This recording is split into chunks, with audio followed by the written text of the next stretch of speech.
I feel good right now. And I feel privileged that Youth Stop AIDS chose me to be an hero for the rest of other young people in Kenya who are going through a lot because of being who they are. Yeah, so I'll tell you about my story. Spare me with the broken English. We speak Swahili. Yeah.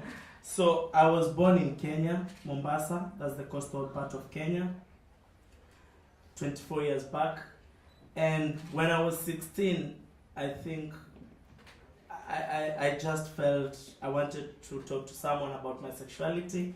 Of course, I was gay. Yeah. So I told my mom, who I thought she was so close to me, and to me it looked like it should be a secret. You know, that person you can find confident in telling, and it will be a secret. And you know, so I remember telling him one morning, and immediately I told her about that. She looked at me with a lot of anger and disappointment, being that I'm the only kid that she has. Maybe she expected to have grandchildren and all that. Yeah, so at that point she spoke to me words that I couldn't believe after the confidence I had in her. She told me how she's hated me at that moment and how she can't be proud of me as, you know, as her son. But that was just that. The next day in the morning she told me we need to talk about it further. So I thought she'll find some good time and talk to me and make me understand about my sexuality, because at 16, you know, you barely know much about sexuality. So she told me that soon we'll pick up a conversation.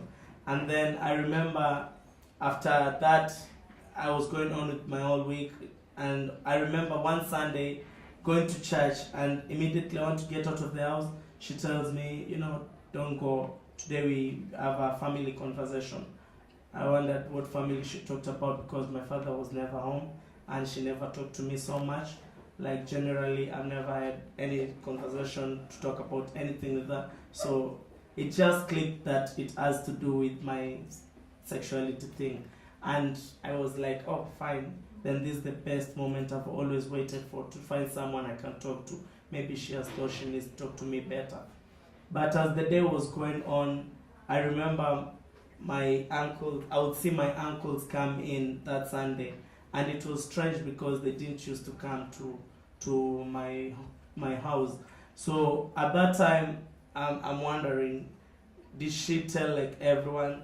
Then of course it was everyone, the whole family.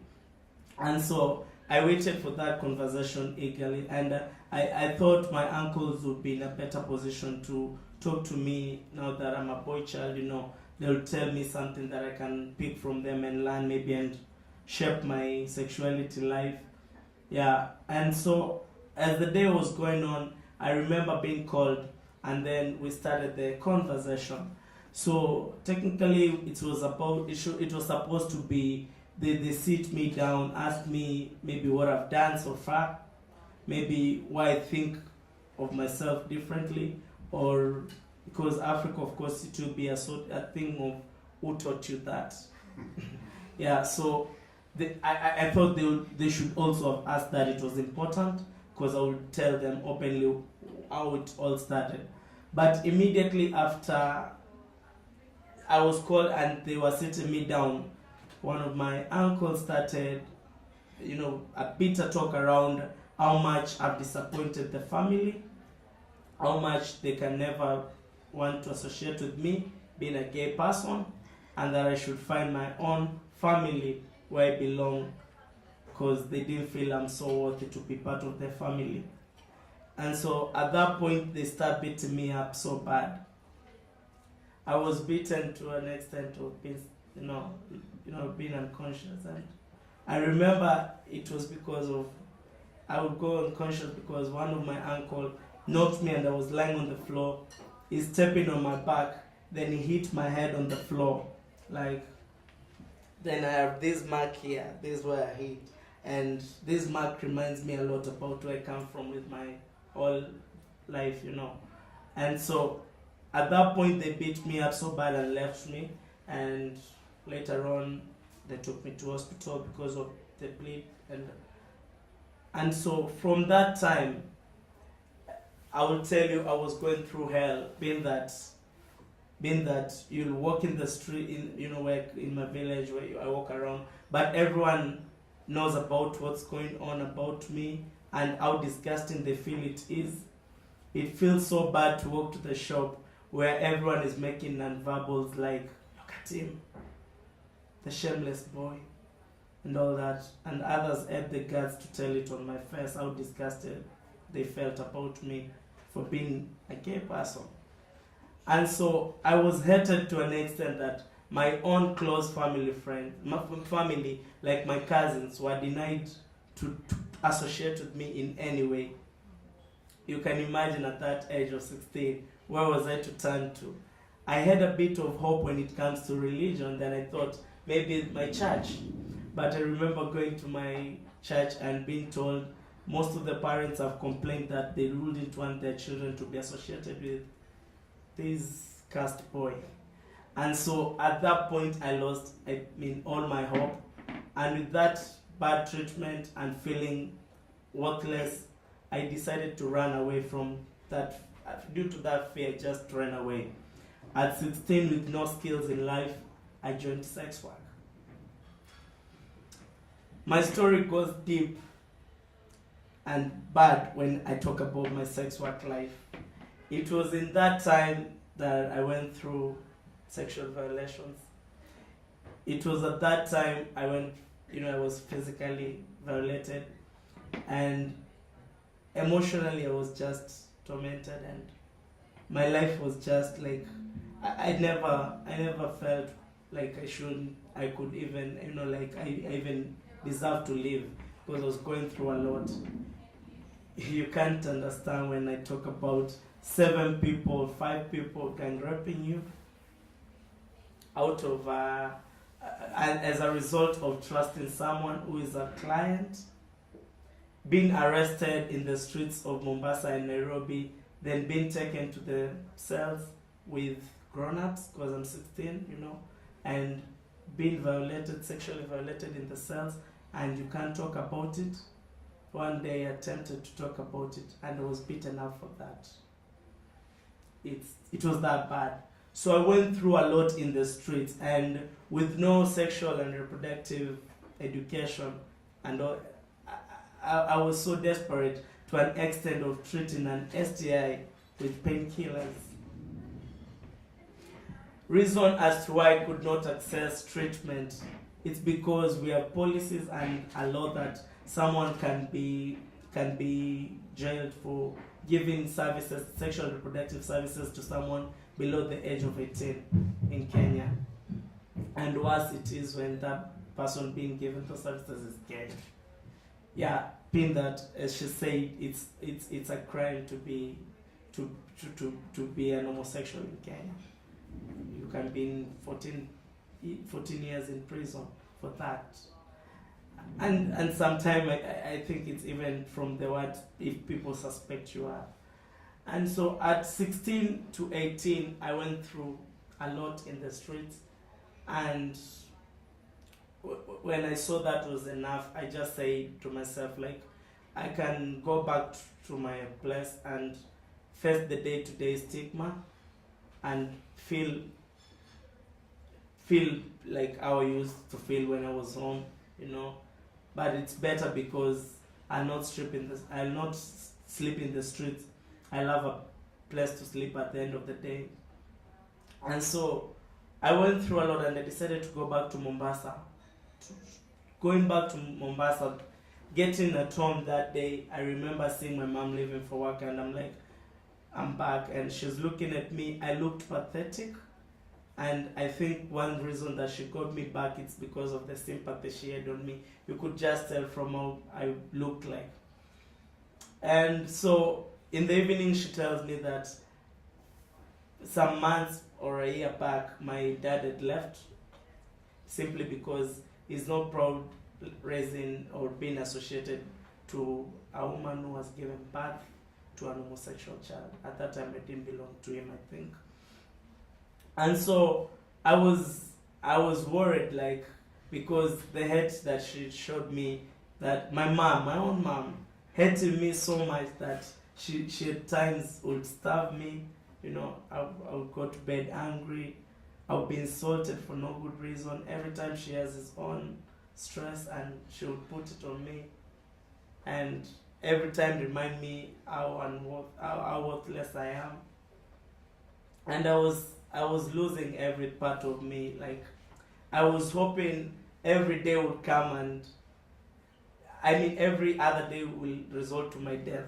I just didn't wish to even see the next day. Every day I would see like it's morning. I want to be like, why didn't I die the last night with all this I'm going through?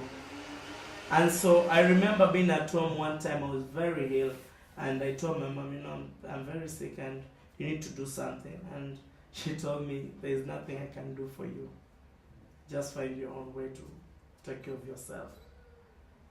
So a bit being sick, I have a very bad cough, and at that time my chest is it's in pain, and I don't have any other option. I had to go to the streets one more time and get some money. Sex work has a bit of quick money and stuff.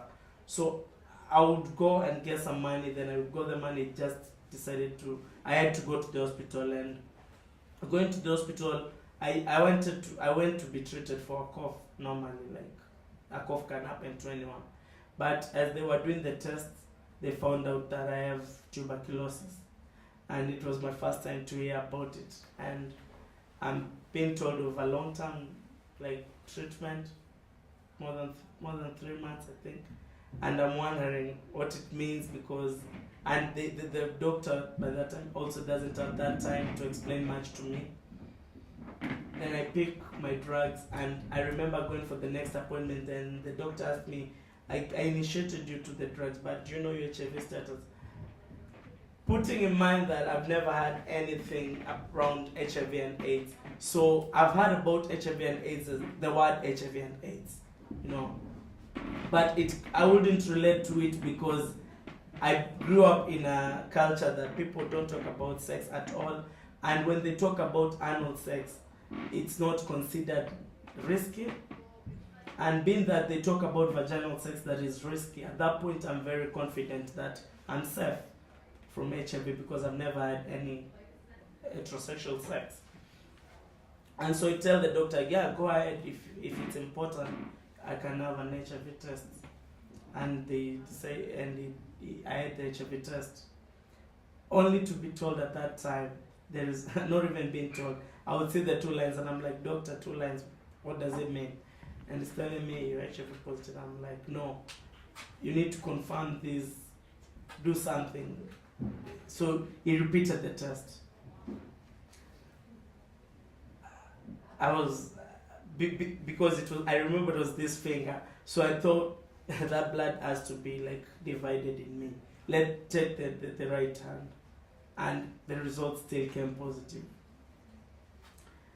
With some basic counseling, he told me I need to go and reflect and come for treatment. It was that simple to him. But to me it meant you just go and end your life yourself. You've had enough. And I couldn't wait for those horrific stories that people say when you're HIV positive, you die pathetic, you look unhealthy. I decided to go home and get myself. So I went, collected a lot of drugs, any drugs that I could find in the house, and I swallowed them. And I went back, I went to bed, and I was sure that I'll not see tomorrow, I'll be dead. Unfortunately or fortunately, I woke up the next day feeling so ashamed of myself.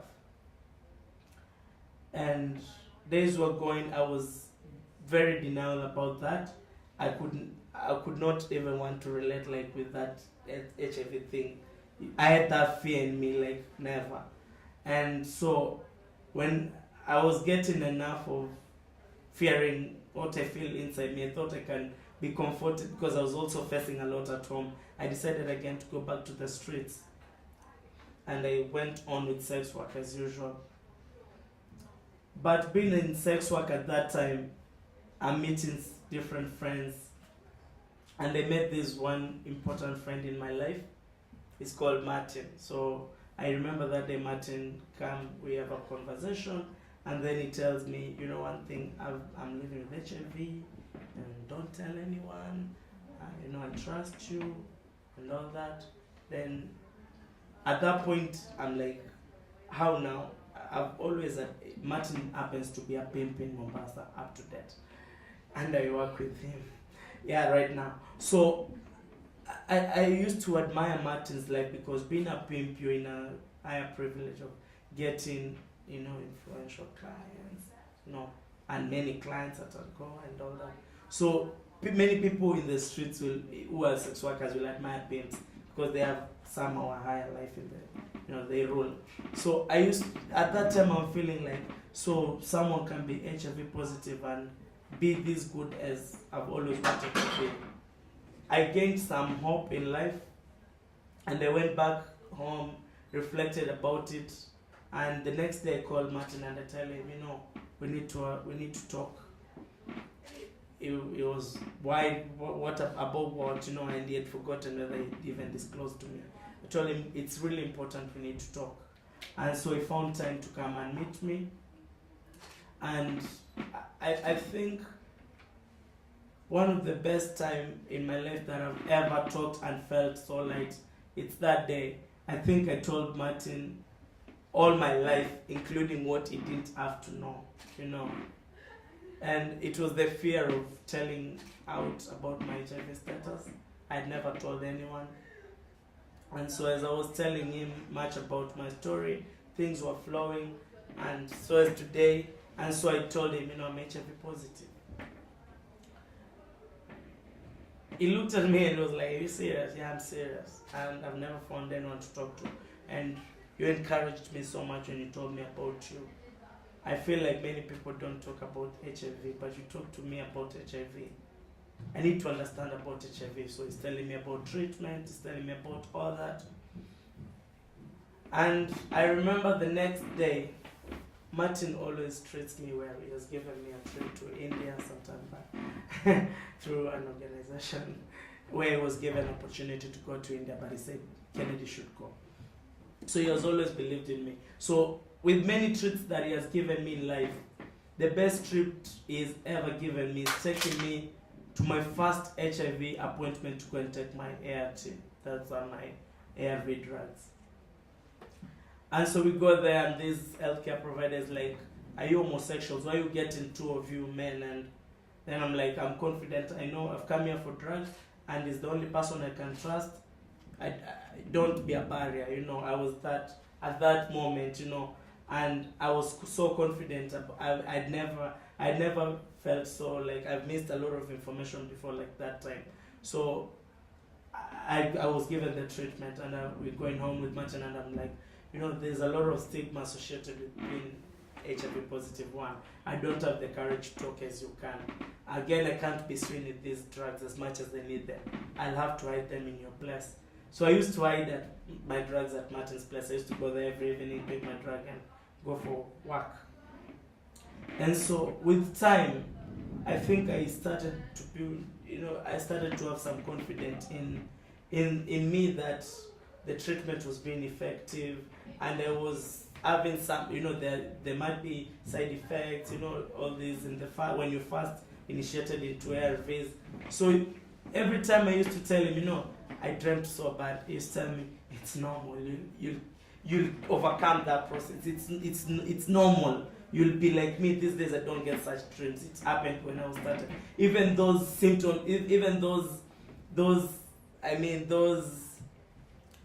not symptoms, like, what did I say? Like, what could happen to you when you newly initiated on that? Maybe you would have rashes. You'll tell me, even if he has not gone through that, but he will tell me that happens, you know, and I was feeling encouraged.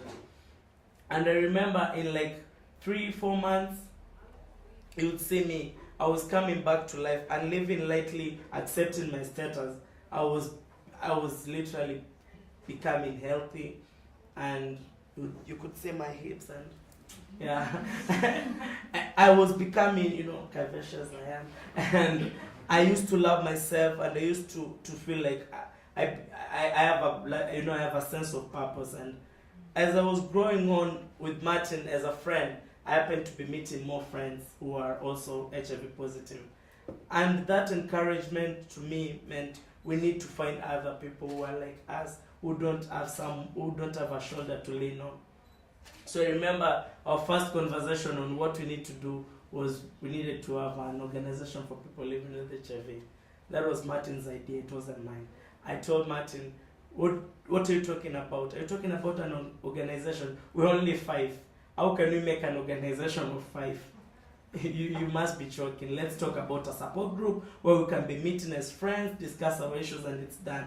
Martin told me, you didn't know about me, you've known about someone else, so that can be a cycle, a day-to-day cycle. We need to get more people on board. And with that confidence, we started the HIV and AIDS People's Alliance of Kenya. 5 people. I never thought we'd be 108 right now.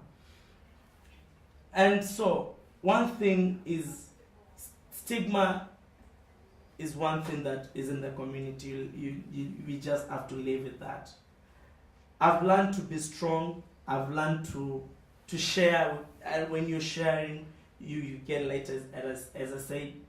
And one thing I celebrate today is that everything that comes my way in terms of stigma, James will bear witness. We were in Scotland just the other day, I think the day before yesterday, and we happened to be somewhere where some guy was talking, negatively about what we were doing with Youth Stop AIDS, and I listened to him and I said, if I continue listening to him, I'm hurting myself. Why should I? I walked away in the middle of him talking, because I don't have space in my life to listen to negativity. And that's what has given me comfort to even not remember that I have an HIV status on me until that time my alarm says it's 10 again. It's that deep. And so, actually, right now I feel so sweet talking to you guys. Like, I don't know even what I'm talking ahead of this, but really, Kenya right now, the young people who need me to be there for them, who need me to comfort them, who need to build their confidence with the HIV status. But more so, I should also, as a person, I call myself a hero in one or another. I want to make sure that policies get changed. I want to see young people going for services. I want the laws to be, they want the government to work on the laws. And with the government, we need to advise the government. So what we thought as an organization is to find channels to advocacy. And I've been able to be a member of the Key Population Technical Working Group. It's at a county level of Mombasa and the national government of Kenya. Key population are people who are at a high risk of contracting HIV, groups like sex workers, people who inject drugs. And I remember when I was coming on board, I used to ask, they used to call, other people who have been programming, HIV programming being seen like okay to be involved, like mothers, or young girls as vulnerable. But no one was talking about young people who are MSM, men who have sex with men. And I say, I'm Kennedy. I need to stand for that population. I need to go there and see what are the gaps involved, what are the system barriers that we have that make young people not to access public health facilities. So I managed to be a member of the Key Population Technical Working Group. But I'm still an activist who in every day I would never want to stand to see young person lacking information. I don't want young person being misled, and I don't want young person to go through the violence that I went through during my early age.